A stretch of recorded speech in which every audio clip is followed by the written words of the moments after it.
Unit हो गया। तो अब देखते हैं यूनिट क्या है। यूनिट जनरली किसको कहेंगे? जैसे कल हम लोग पढ़े थे फिजिकल क्वांटिटी है तो इसका दो पार्ट होता है, एक न्यूमेरिकल वैल्यू और दूसरा यूनिट। तो न्यूमेरिकल वैल्यू तो समझ में आ गया था सबको। न्यूमेरिकल वैल्यू क्या होता है? कोई वैल्यू होगा, दैट मीन्स वो आइदर हो सकता है, दैट मीन्स ऐसे समझो कोई कोई मैथमेटिकल नंबर होगा। कल हम एग्जाम्पल से बता रहे थे जैसे कि 5 kg 10 kg 2 second 5 second ETC। तो यहाँ जो ये 5 10 2 5 ये सब जो दिख रहा है यही सब क्या है? Numerical value. ठीक है। अब इसके साथ जो लगता है जैसे यहाँ पर केजी है, इसमें भी केजी, इसमें सेकेंड, तो ये सब जो है इसी को क्या कहते हैं? यूनिट कहते हैं। अब अगर हमें इसे डिफाइन करना पड़ा तो कैसे डिफाइन करेंगे? सिंपल है। To measure the physical quantity we have to choose an some standard which is called unit. मतलब किसी भौतिक राशि को मापने के लिए हमें एक स्टैंडर्ड को मानना होता है। स्टैंडर्ड, स्टैंडर्ड का मतलब होता है मानक। स्टैंडर्ड मतलब मानक, मानक लेना होता है, उसी को हम लोग क्या कहते हैं? यूनिट। जैसे कि मास के लिए क्या आता है? केजी, और भी आता है ग्राम, आता है मिलीग्राम, आता है इसी तरह से आता है। और दूसरा अगर हम लोग देखें वॉल्यूम के लिए ले तो इसके लिए क्या लेते हैं? लीटर। तो ये सब कॉमन सा चीज है। अच्छा बताओ, फोर्स जो होता है, फोर्स का यूनिट क्या होता है? न्यूटन होता है ना। तो ये जो न्यूटन लगा है ये क्या है? यही तो यूनिट है। बात समझ में है ना। तो किसी भी भौतिक राशि को मापने के लिए एक स्टैंडर्ड का चुनाव करना होता है जिसे हम लोग यूनिट कहते हैं। अब ऐसा नहीं कि स्टैंडर्ड है तो खुद अपने मन से कुछ भी मान लेंगे, ये सब पहले से माना हुआ है। ठीक है। जैसे फोर्स के लिए क्या यूज करते हैं? न्यूटन एज ए ऐसा यूनिट। सीजीएस यूनिट में क्या बोलते हैं फोर्स को?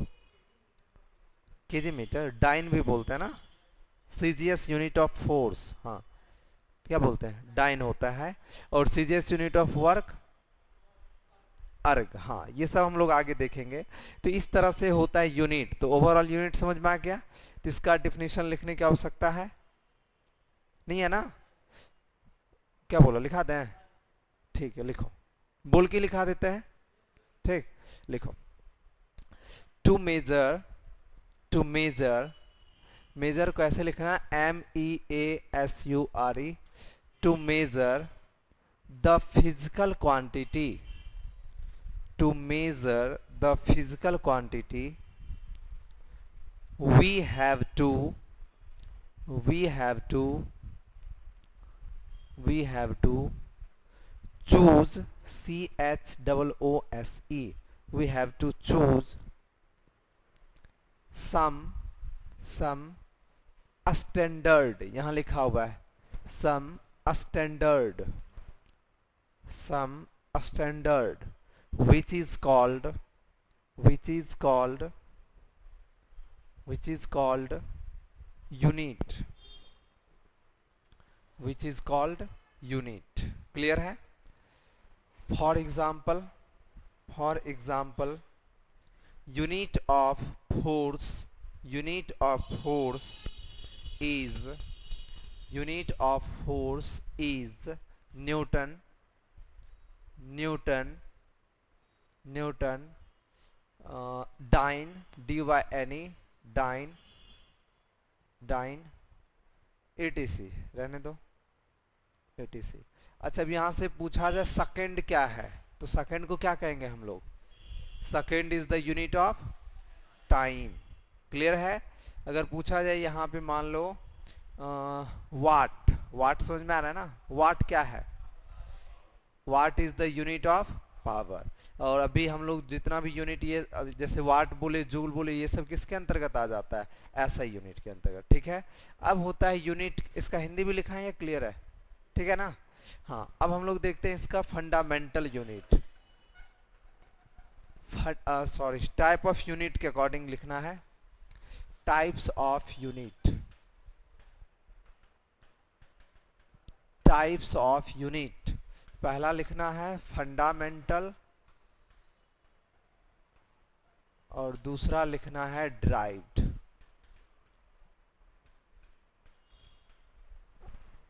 एक मिनट, तुम लोगों को क्वांटिटी पढ़ाना था ना पहले? हाँ ये fundamental quantity and derived quantity पढ़ाना था ना। हम्म, वो पढ़ा दिए हैं, देखो तो fundamental quantity and derived quantity नहीं हुआ ना, वो तुम लोग को पहले पढ़ाए थे और वो दोनों न्यू है ना। हाँ तो पहले वो देख लेते हैं, सिंपल सा है, 5 मिनट में एंड हो जाएगा। आ, 1 मिनट, फिर हम लोग इस पे आएंगे तो ज़्यादा क्लियरली समझ में आएगा। नेक्स्ट लिखते हैं types of physical quantity. Types of physical में पहला लिखना है फंडामेंटल क्वांटिटी और दूसरा लिखना है derived quantity. Fundamental and derived. English में प्रॉब्लम हो रही है, हिंदी में तो बताते ही हैं, तो हिंदी में लिखा भी दे। ठीक है। देख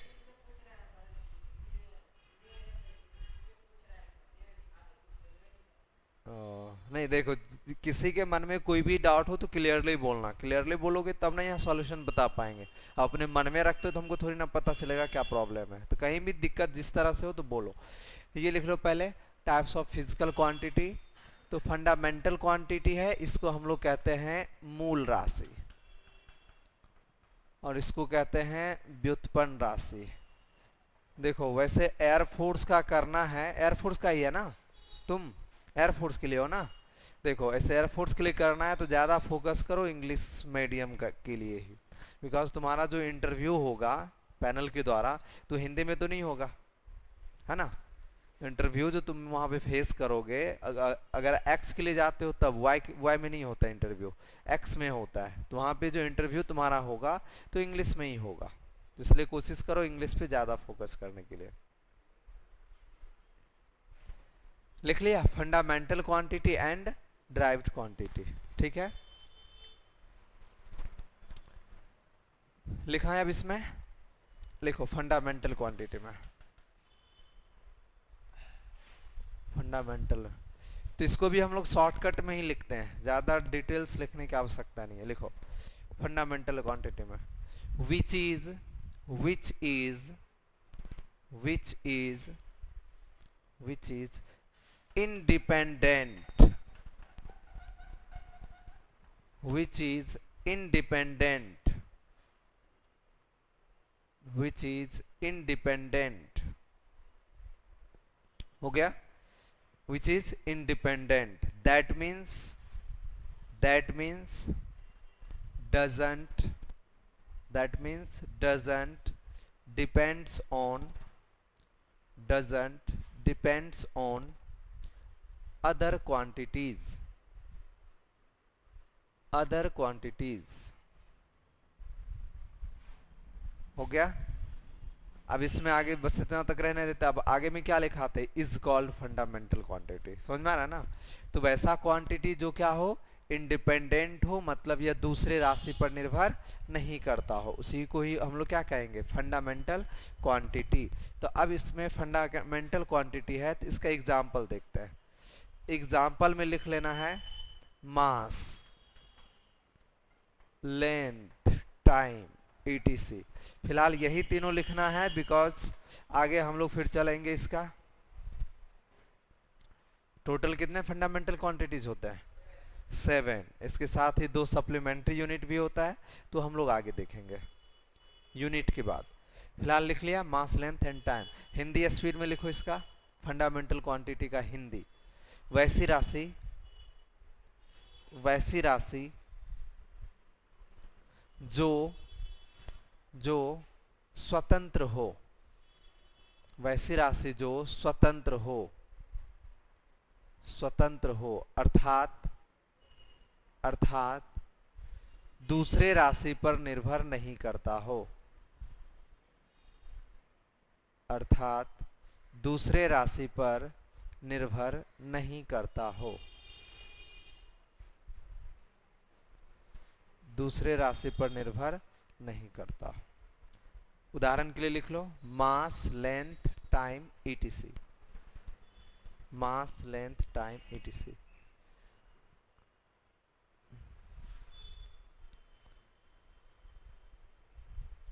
मास लेंथ टाइम etc। क्लियर है? वो राज्यसभा से चुन नेक्स्ट करके क्यों ना ड्राइव्ड आया हो? क्वांटिटी। पहली बात किसको नियुक्त करे, पूछ रहा नॉर्मल कि हम पढ़ रहे हैं, सिर्फ पढ़ी मजा आ रहा है। हाँ, क्वेश्चन पलटे हो, क्वेश्चन पेपर लिए हो, मैंने आपको कहा तो था क्वेश्चन पेपर लेने को, लिया क्वेश्चन पेपर। विच इज पंचवर्षीय योजना है क्या? विच इज अब अगर पंचवर्षीय योजना है तब तो चलेगा, अगर नहीं तो फिर क्वेश्चन पेपर अगर नहीं लिया है तो पता ही नहीं चलेगा ना ये क्वेश्चन पैटर्न क्या है और कौन सा टॉपिक्स पर ज्यादा फोकस करना है। क्योंकि अभी तक जो हम चर्चा कर रहे थे और राष्ट्रपति की शक्तियों की चर्चा कर रहे थे ना, इज कॉल्ड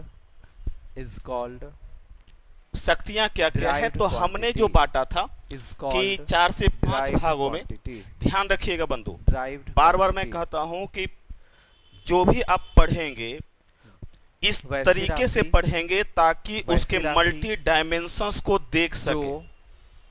जो अगर सिर्फ एक डायमेंशंस देखिएगा तो आप पढ़ नहीं रहे हैं, आप सिर्फ मजाक कर रहे हैं।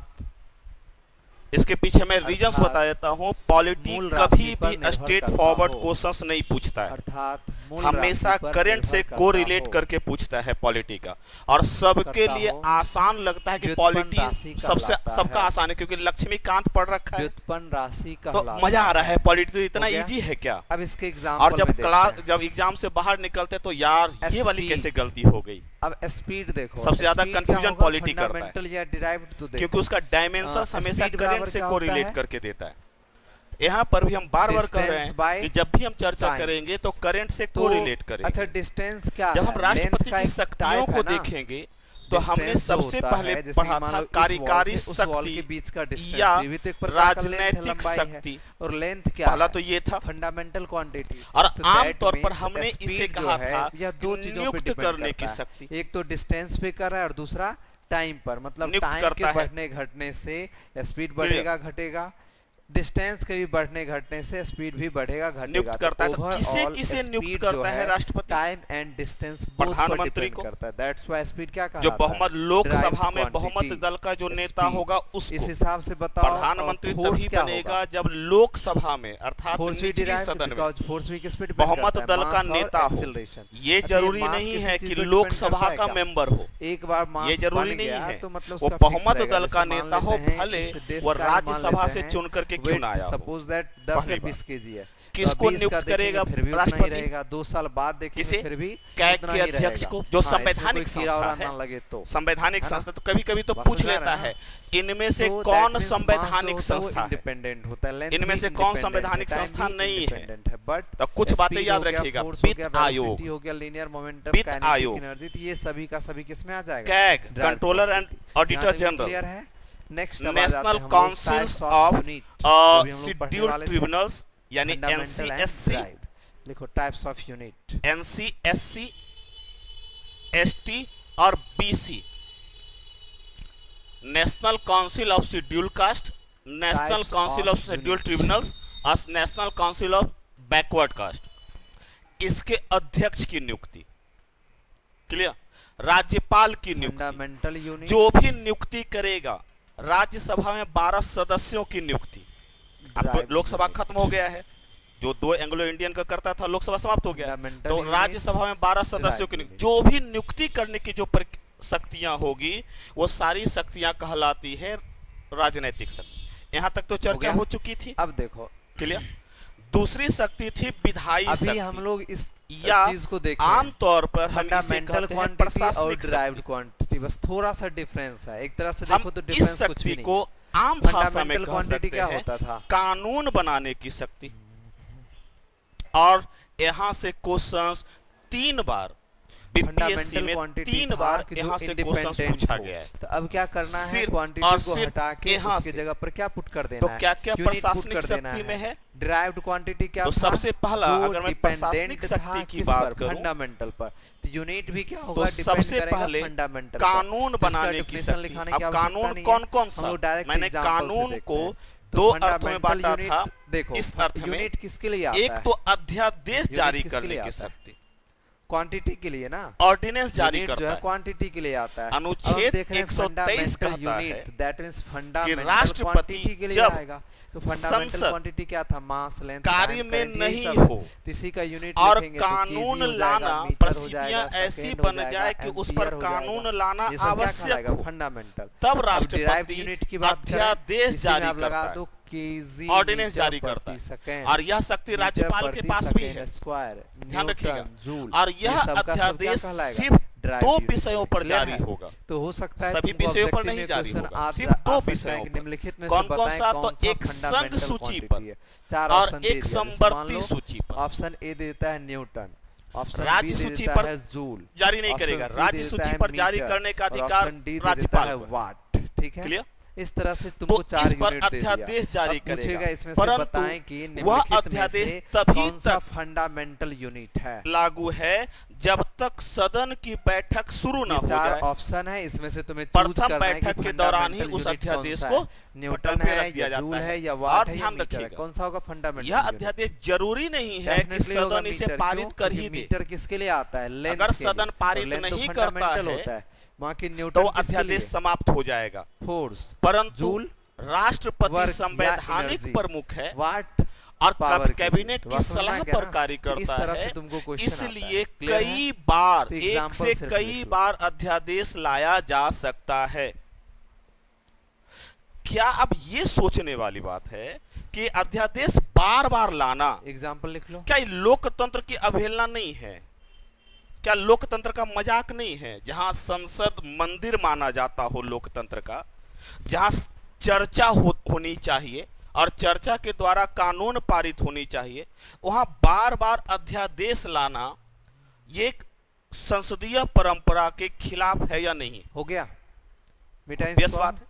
एक कानून अब जब यहाँ पर बनता एक चीज है गौर से सदन समझो। में अभी तो हम उसमें लोग चर्चा यहाँ पर होती है, यूनिट देख चुके हैं। और जब अब देखो, चर्चा अभी होती है देखा तो था, उसमें या कमियां सिंपल बताओ, दूर की जा मास सकती के है। लिए यह मास अध्यादेश के लिए एक केजी भी होता प्रकार है, से यूनिट, डिक्टेटरशिप को ग्राम भी भी होता है, बढ़ावा देता मिलीग्राम भी है, होता है, अर्थात तानाशाही व्यवस्था को भी पाउंड बढ़ावा भी देता है होता है। कि बार बार सरकार पता नहीं इस तरह से है जो तो अध्यादेश कानून अलग-अलग बनाते, बहुत सारे क्योंकि यूनिट उस हैं। पर तो that सदन means का यहाँ जो अलग-अलग यूनिट है, बहुमत इसी के नहीं होता, according क्योंकि हम उस पर लोग चर्चा नहीं system होती। of unit पढ़ते हैं। Clear? जैसे कि मान लो इसीलिए पढ़ा क्वेश्चन होगा पूछा CGS गया वगैरह, और PSC 2 मिनट और वगैरह आपको था बता ना? कि तो बार इसी बार तरह से हम लोग संसदीय अलग-अलग क्या परंपरा करते हैं, में सिस्टम पढ़ते हैं। सरकार तो next द्वारा topic होगा हम बार लोगों बार का अध्यादेश का system लागू of करना या unit। लोकतंत्र Next topic, के लिए system किस of प्रकार unit।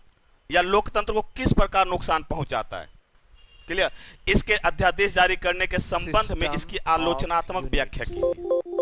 Systems Clear? of unit। तो एक तो आप इसका पक्ष सबसे पहला लिखेंगे लिखना है CGS। कि चर्चा ही नहीं, संसद सदन CGS चर्चा ही नहीं करता है, वॉकआउट हो जाती है। तो मजबूरी बस सर, जब दूसरा सदन लिखना चर्चा है ही नहीं करेगा तो MKS। मजबूरी बस है कि सरकार को लाना पड़ेगा, ऑर्डिनेंस तो पास कर, मजबूरी में ऑर्डिनेंस पास करना पड़ेगा। FPS। तो दोनों पक्ष लिखेंगे पहले देख कि लो, बाद में अध्यादेश लिखना, जारी समझ लो पहले, फिर करने के पक्ष में अगर मैं बात करूं तो सबसे पहला CGS तर्क सिस्टम, तो ये MKS सिस्टम और FPS सिस्टम। तो अब देखो CGS, तो C फॉर होता है सेंटीमीटर, उसके बाद G से ग्राम, S से सेकेंड सिस्टम। तो दैट मीन्स CGS सिस्टम को हम लोग कहते हैं centimetre gram second system. Clear? Next है MKS सिस्टम, पहले इसको देख लो फिर देखेंगे। तो इसको कहते हैं मीटर किलोग्राम सेकेंड सिस्टम। और यहां पर कोई वर्ड अगर पढ़ने में प्रॉब्लम हो तो बोलना। नेक्स्ट है FPS सिस्टम, इसको क्या कहते हैं? Foot pound second system. देखो, तो इस तरह के सिस्टम में क्या है, CGS, देखो ये तीनों तुमको आ सकता है एग्जाम में। अब ऐसा नहीं कि तीनों एक ही साथ आएगा, तो याद रखना है, और याद रखना भी सिंपल है। C for centimetre, G for gram, S से सेकेंड, M से मीटर, K से किलोग्राम, S से सेकेंड, F से फुट, P से पाउंड, S से सेकेंड। अब बताओ यहाँ जो सेंटीमीटर है ये किसके लिए आया होगा? लेंथ के लिए डेफिनेटली। तो सेंटीमीटर जो है that means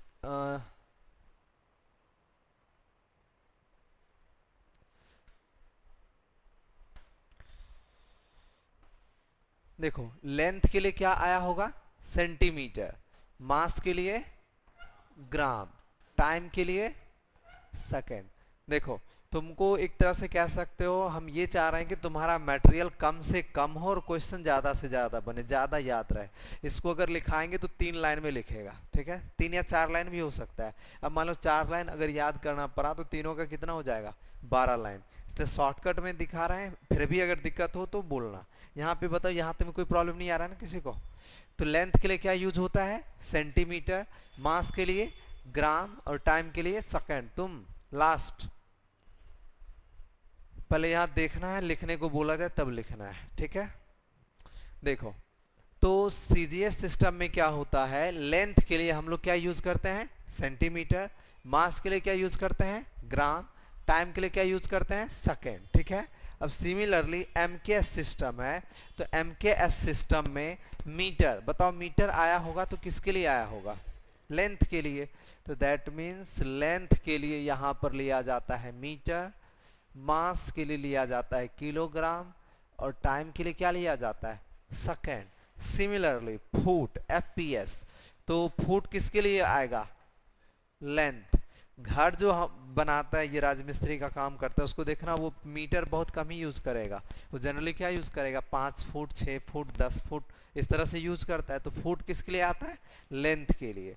next pound, pound किसके लिए आता है, मास के लिए। और सेकेंड किसके लिए आता है, टाइम के लिए।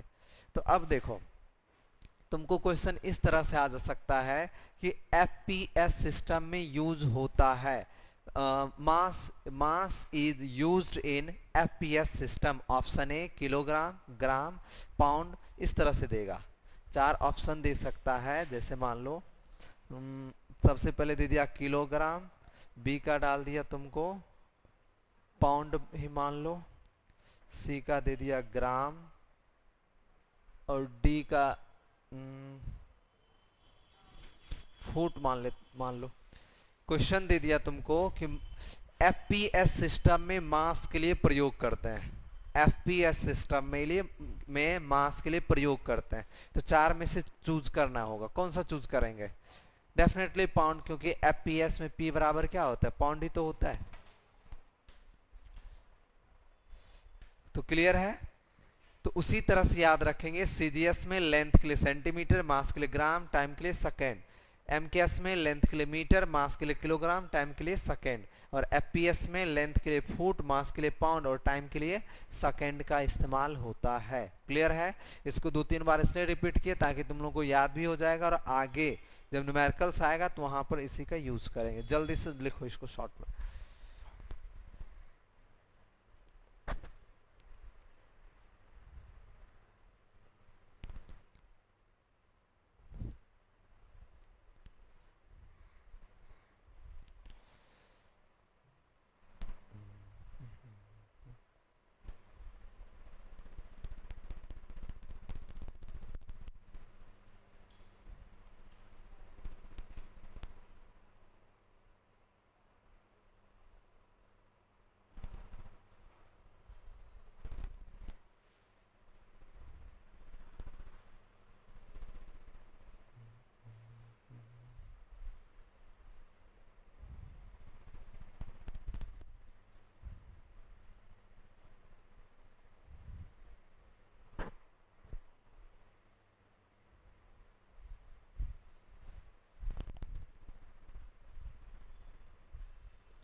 स्पीड में लिखना थोड़ा।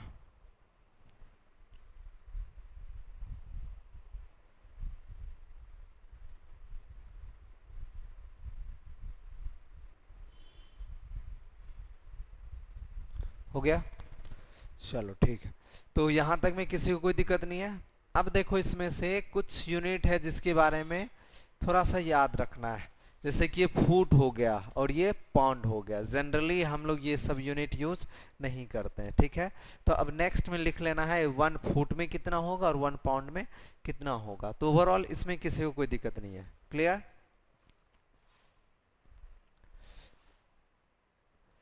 तो अब देखते हैं 1 फुट में, 1 फुट में कितना होता है 30.48 सेंटीमीटर, या फिर इसी को मीटर में लोगे तो 0.3048। सिंपल, देखो ये सेंटीमीटर है। बताओ सेंटीमीटर से मीटर में जाएंगे तो उसके लिए क्या करना होता है, 100 से भाग देते हैं। तो भाग दोगे तो 2 पॉइंट शिफ्ट कर जाएगा ना, तो 0.3048 हो गया, क्लियर है।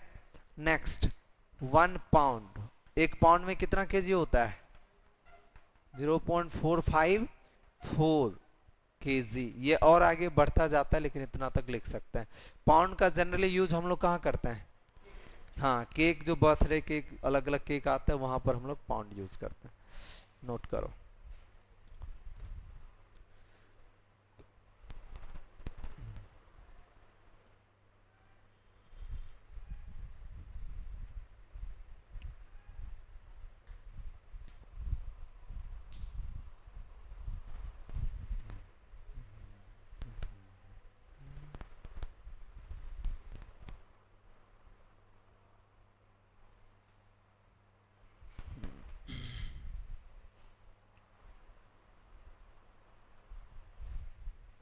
हो गया, मिटाएं इसको।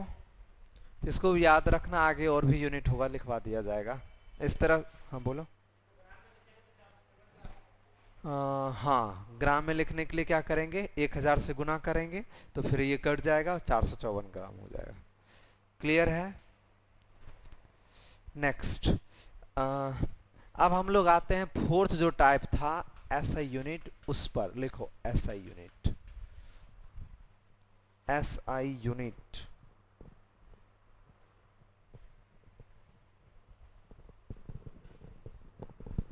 लिख लिया एसआई यूनिट।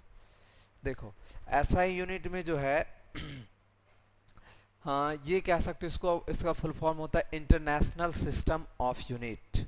यहाँ पे उल्टा पढ़ते हैं, जैसे कि ये पता होगा ना एमबीबीएस का फुल फॉर्म क्या होता है, एमबीबीएस का फुल फॉर्म नहीं पता है, डॉक्टर होते हैं ना एमबीबीएस कहते हैं, एमबीबीएस डॉक्टर क्या होता है फुल फॉर्म। हाँ, तो बी से लिया जाता है ना, bachelor of medicine and bachelor of science. तो उसी तरह से यहाँ पर एसआई को का फुल फॉर्म अगर पूछा जाए तो क्या होता है, इंटरनेशनल सिस्टम ऑफ यूनिट्स, ठीक है। तो देखो यहाँ पर क्या बोल रहे हैं, इंटरनेशनल। इंटरनेशनल, इंटरनेशनल का मतलब क्या होता है, अंतरराष्ट्रीय।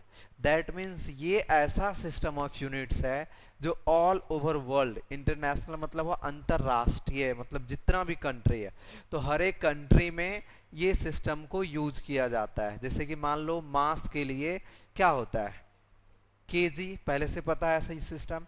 तो तुम मास के लिए केजी इंडिया में यहाँ भी जानते हैं, अमेरिका चले जाओ वहाँ भी मास के लिए क्या यूज होता है केजी यूज होता है, ब्रिटेन चले जाओ वहाँ भी क्या यूज होता है केजी होता है। तो दैट मीन्स एक ऐसा सिस्टम है जो ऑल ओवर वर्ल्ड यूज होता है, क्लियर है। तो यहाँ से तुमको क्वेश्चन क्या आएगा, कोई क्वांटिटी दे देगा, वहाँ से पूछेगा इसका ऐसा यूनिट बताइए या डायमेंशनल फॉर्मूला बताइए, ठीक है। तो उसी को हम लोग देखेंगे। तो लिखो ऐसा यूनिट में इसका 3 कॉलम बनाना है। एक में लिखना है फंडामेंटल क्वांटिटी,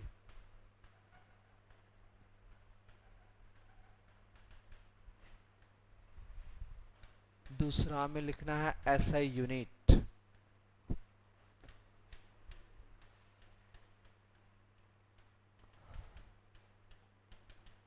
तीसरा में लिखना है सिंबल फॉर एसआई यूनिट।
ओह, 2 बार लिखा गया, अच्छा।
नोट डाउन करो। हो गया सबका? आई थिंक याद ही होगा ये। क्या? देखो, एक बार रिमाइंड कर लो, मास के लिए क्या होगा? Kilogram, KG. लेंथ के लिए मीटर, एम। टाइम के लिए सेकेंड। इलेक्ट्रिक करंट के लिए एम्पियर। टेम्परेचर के लिए केल्विन। लिमिनस इंटेंसिटी के लिए कैंडला। अमाउंट ऑफ सब्सटेंस के लिए मोल हो जाएगा। क्लियर है यहां तक? नेक्स्ट लिखो नोट। मिटा देना इसको, फिर इसको मिटा दें। Next note.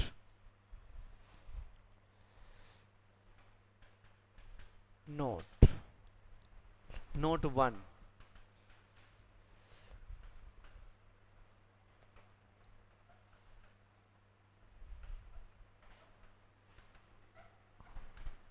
Length, breadth, height.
हो गया।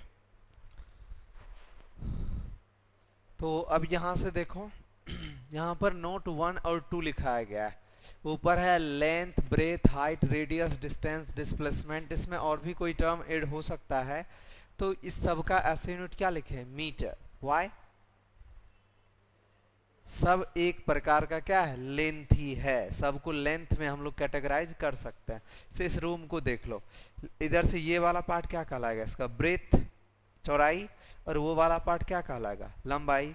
तो वो लंबाई है, ये चौड़ाई है, और नीचे से जो ऊपर छत का है इसको क्या कहते हैं? हाइट, ऊंचाई। तो सब देखो, सब एक प्रकार का लंबाई ही है। तो जब सब एक प्रकार का लंबाई है तो लेंथ, ब्रेथ, हाइट का ऐसा यूनिट क्या हो जाएगा? Metre.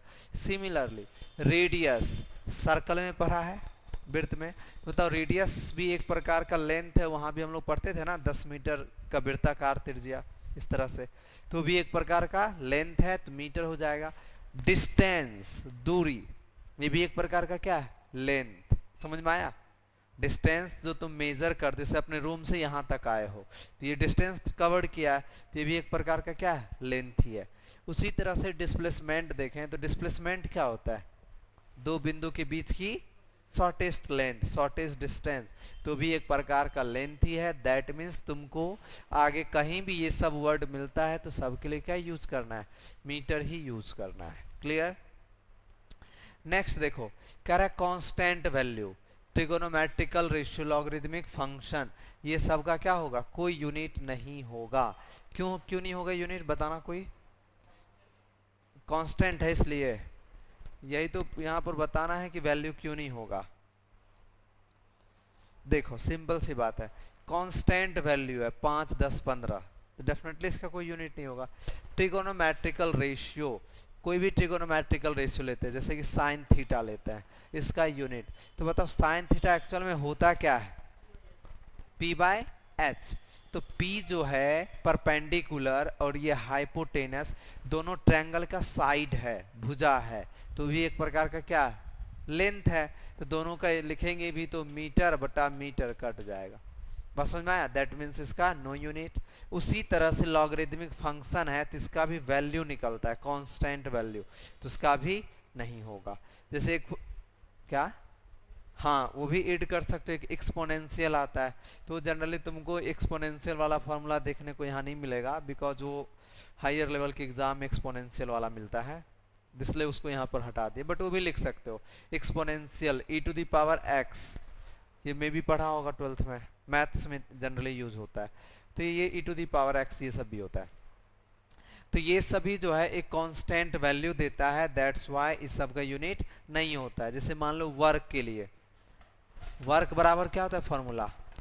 F S cos theta. यहाँ पर इस कॉस थीटा का कोई फॉर्मूला, सॉरी कोई भी ऐसा यूनिट या यूनिट नहीं होगा। क्लियर है यहाँ तक में? तब इस हिसाब से तुम लोगों को ऐसा यूनिट दे तो बन जाएगा इजिली। सॉल्व करो तो कुछ का।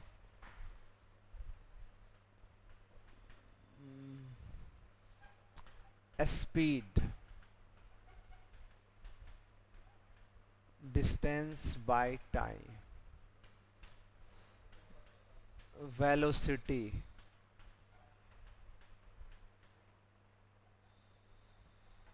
डिस्प्लेसमेंट बाय टाइम, एक्सेलरेशन बराबर velocity by time, velocity by time. एक काम करना, तुम लोग साइड में कुछ स्पेस खाली रखना, तो रहना, तो उसके अलग से लिख ही लेना फिर, क्योंकि सिमिलरली इसी सब फॉर्मूला का डायमेंशनल फॉर्मूला भी निकालना है। नहीं तो हाँ किया जा सकता है, क्या करो, एक मतलब ये सीरियल वाइज लिख रहा है, उसके साइड में स्पेस रखना, तो नेक्स्ट जब हम लोग पढ़ेंगे डायमेंशनल फॉर्मूला तो वहाँ पे फाइंड आउट कर लेना, नहीं तो अलग से लिखोगे तो लिख भी सकते हो। निकालो इसका। निकल गया? कितना से निकल गया? तुमसे निकल गया सबसे लास्ट तुम? कितना आया बताओ? एक्सेलरेशन तुम बताओ कितना आया एक्सेलरेशन? मीटर सेकेंड बोलो। हाँ गुड। देखो सिंपल है, ये क्या हो जाएगा? मीटर बटा सेकेंड, ये भी मीटर बटा सेकेंड, तो ये होगा मीटर पर सेकेंड बटा में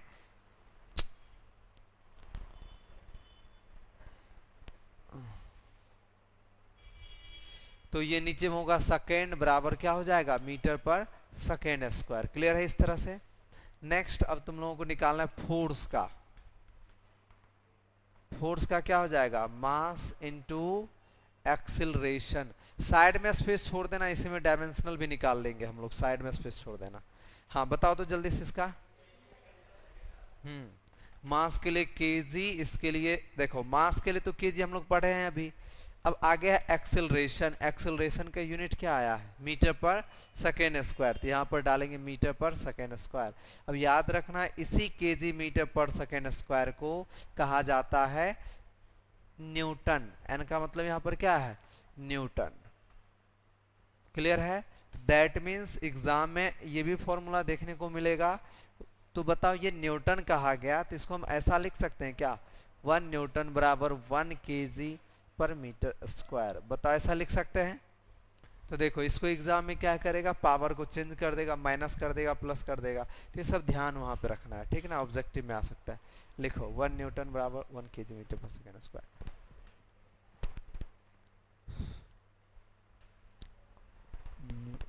वर्क स्पीड में निकालो। वर्क बराबर होता है फोर्स इनटू डिस्प्लेसमेंट। पावर बराबर वर्क बाय टाइम।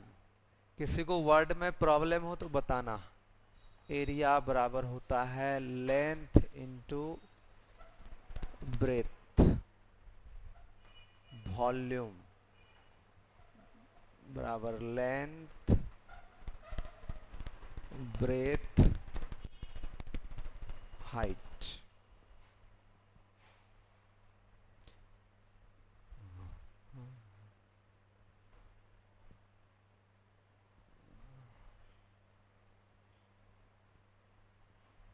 निकल गया।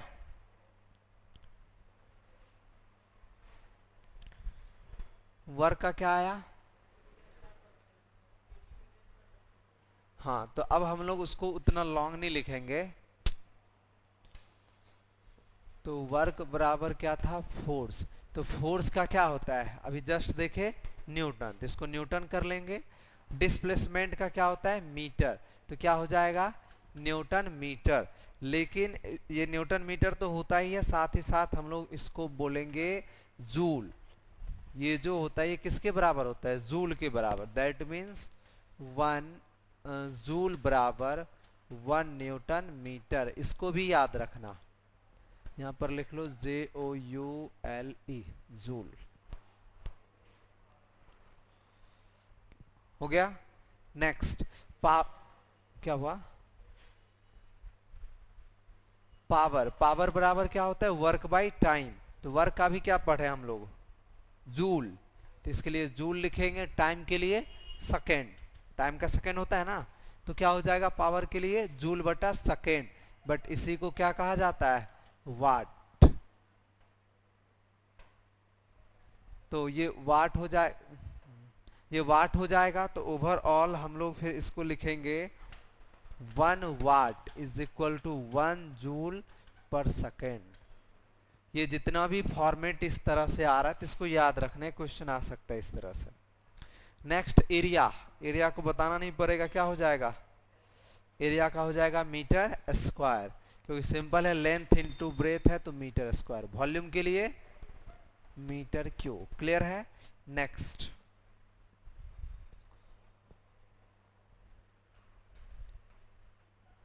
डेंसिटी बराबर होता है मास बटा में volume.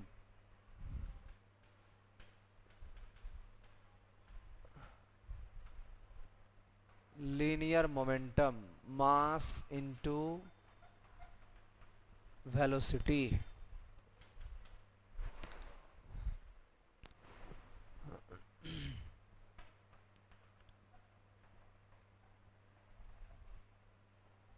Kinetic energy half mv square.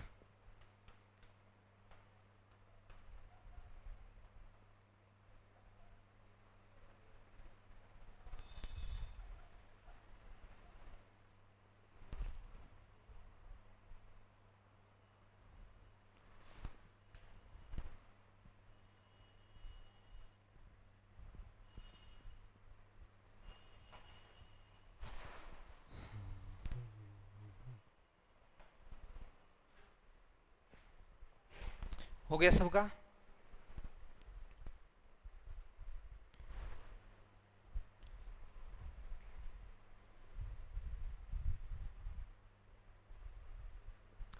चलो पहला का कितना आया? केजी पर मीटर क्यों आ जाएगा? लीनियर मोमेंटम का केजी मीटर पर सेकेंड। इसका देखो कितना आया, which is equal two joule. देखो सिंपल है, हाफ का कोई यूनिट होगा नहीं होगा, मास का क्या होगा केजी। आ गया वेलोसिटी, तो वेलोसिटी को क्या लिखेंगे मीटर पर सेकेंड, और इसका क्या करना होगा स्क्वायर, तो ये अब देगा केजी मीटर स्क्वायर पर सेकेंड स्क्वायर, और यही किसके बराबर हो जाएगा जूल का। क्लियर है? नेक्स्ट पोटेंशियल एनर्जी, तो मास के लिए केजी, फिर ये क्या है जी का मतलब क्या होता है ग्रेविटेशनल एक्सीलरेशन, तो होगा मीटर पर सेकेंड स्क्वायर इंटू एच के लिए मीटर, तो ये होगा केजी मीटर स्क्वायर बटा second square, that means joule. Clear है? तो दैट मीन्स ये सब डायरेक्ट था तो डायरेक्ट हो गया। अब हम लोग निकालेंगे इनडायरेक्ट वाला का। मिटाएं इसको, नोट करो।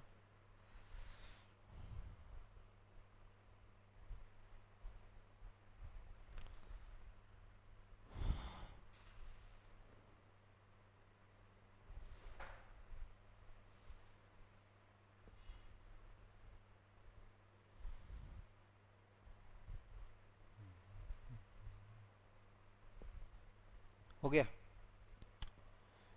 तो ये सब जो भी मिटाएं अब, तो ये सब जो भी हम लोग पढ़े ये सब डायरेक्ट था। अब इनडायरेक्ट वाला देखते हैं। ग्रेविटेशनल कांस्टेंट जी, ग्रेविटेशनल कांस्टेंट जी, इसका निकालना है ऐसा यूनिट, और फॉर्मूला लिख देते हैं F बराबर है जी m1m2 बाय आर स्क्वायर। निकालो तो। कुछ और तुमको इनडायरेक्ट वाला देते हैं। कितना आया? गुड, 1 मिनट और देते हैं क्वेश्चन तुमको।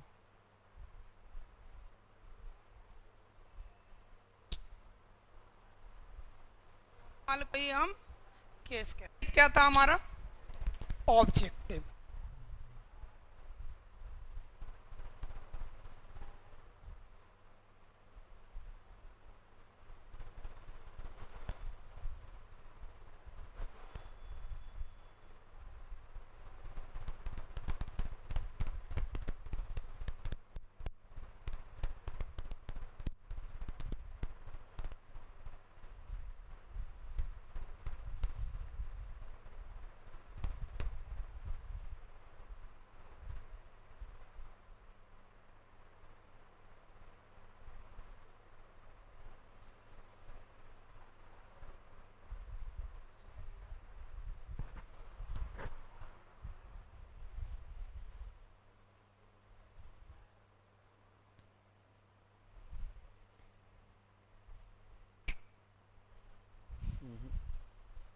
वो डायमेंशनल फॉर्मूला में आएगा। निकल गया सबका?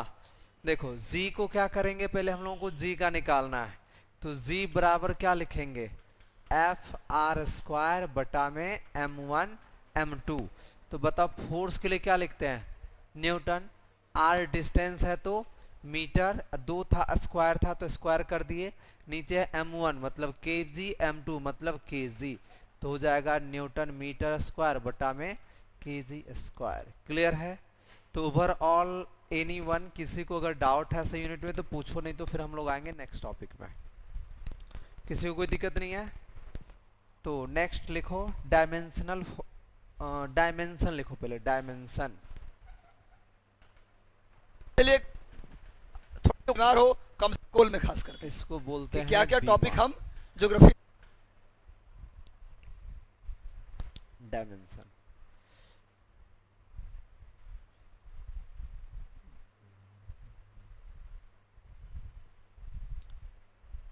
हो गया?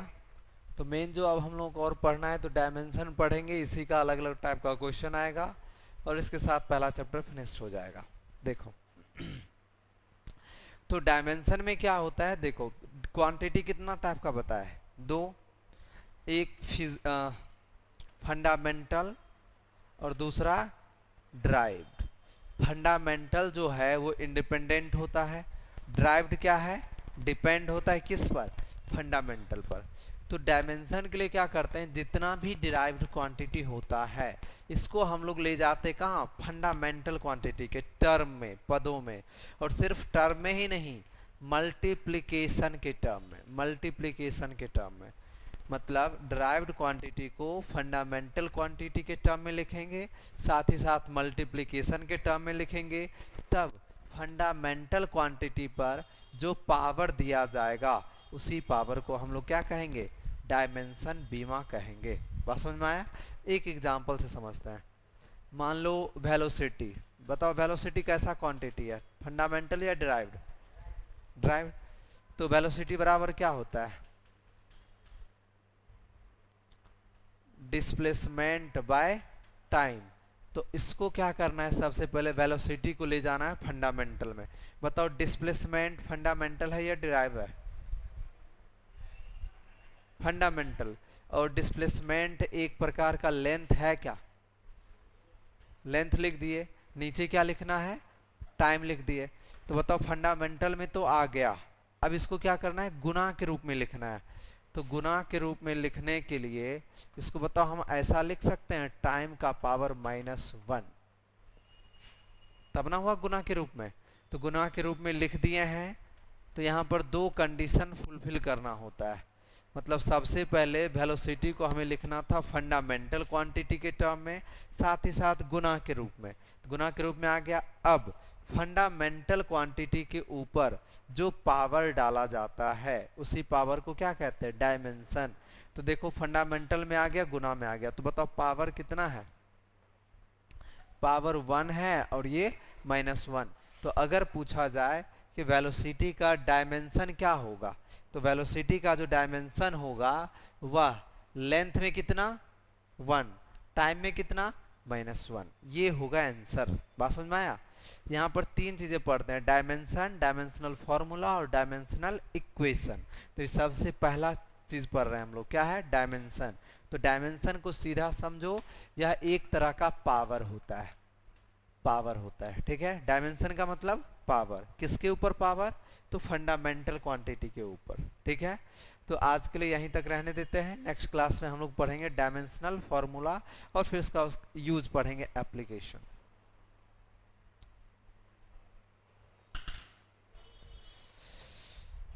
तुम लोगों का क्लास 12 बजे से रहता है, 9 बजे से? कौन कौन सा पेपर?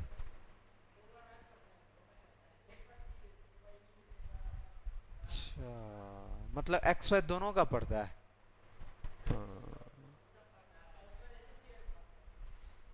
एसएससी का तुम लोग करता है? ओ